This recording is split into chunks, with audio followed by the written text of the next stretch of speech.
नमस्कार। क्या गाजियाबाद में अपना घर बनाने का सपना देखते हैं? तो गाजियाबाद विकास प्राधिकरण की नंदग्राम प्लॉट योजना एक बहुत ही शानदार मौका हो सकता है, खासकर उनके लिए जो पहली बार अप्लाई कर रहे हैं। तो चलिए, आज हम इसी पूरी प्रक्रिया को स्टेप बाय स्टेप और एकदम सिंपल तरीके से समझते हैं। तो सबसे पहली बात, ये स्कीम है किसकी तरफ से? ये सीधे गाजियाबाद विकास प्राधिकरण यानी जीडीए की तरफ से है। मतलब ये एक पूरी तरह से सरकारी और भरोसेमंद स्कीम है। जी हाँ, इस योजना का नाम है नंदग्राम प्लॉट योजना। और अगले कुछ मिनटों में हम ये जानेंगे कि इसमें क्या खास है, कौन अप्लाई कर सकता है और हाँ, सबसे जरूरी, अप्लाई करना कैसे है। अगर आपको भी सरकारी योजनाओं के फॉर्म और ये सब प्रक्रिया थोड़ी मुश्किल लगती है, तो टेंशन की कोई बात नहीं। ये गाइड हमने खास तौर पर पहली बार आवेदन करने वालों को ही ध्यान में रखकर बनाया है, ताकि हर एक स्टेप बिल्कुल आसान लगे। तो अप्लाई करने से भी पहले जो सबसे पहला और सबसे ज़रूरी स्टेप है, वो है ये चेक करना कि कौन-कौन इसके लिए एलिजिबल है। तो चलिए, सबसे पहले पात्रता की शर्तों पर ही एक नज़र डालते हैं। तो देखिए, शर्तें बहुत सिंपल हैं। पहली, कि आवेदक भारत का नागरिक हो।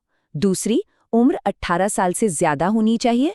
और तीसरी, जो थोड़ी ध्यान देने वाली है, कि आवेदक या उनके परिवार के नाम पर गाजियाबाद में कोई सरकारी अलॉटेड प्रॉपर्टी या फिर पूरे उत्तर प्रदेश में एक से ज़्यादा घर या प्लॉट न हो। ये तीनों शर्तें पूरी करना ज़रूरी है।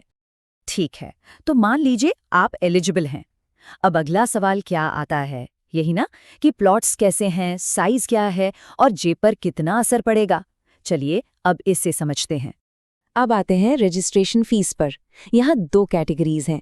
जो लोग जनरल कैटेगरी में आते हैं, उन्हें प्लॉट की कुल कीमत का 10% जमा करना होगा, और जो रिजर्व्ड कैटेगरी में है, उन्हें सिर्फ 5% ही जमा करना है, जो कि एक बड़ी राहत की बात है।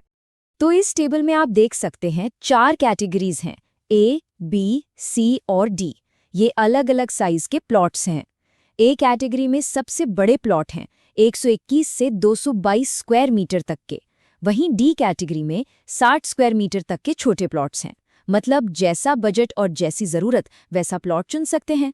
और हर कैटेगरी के लिए जनरल और रिजर्व क्लास की रजिस्ट्रेशन की रकम भी साफ साफ दी गई है। तो चलिए, अब सबसे प्रैक्टिकल हिस्से पर आते हैं, यानी ऑनलाइन अप्लाई करना कैसे है। देखिए, फॉर्म भरने से पहले एक छोटा सा काम जरूर कर लें। इन डॉक्यूमेंट्स को स्कैन करके तैयार रखें।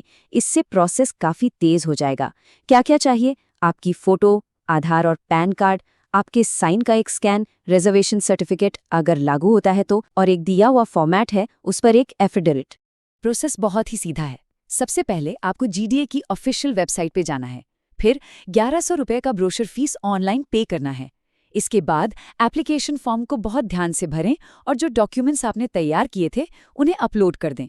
और आखिर में अपनी कैटेगरी के हिसाब से रजिस्ट्रेशन का पैसा ऑनलाइन भरकर एप्लीकेशन को पूरा करें।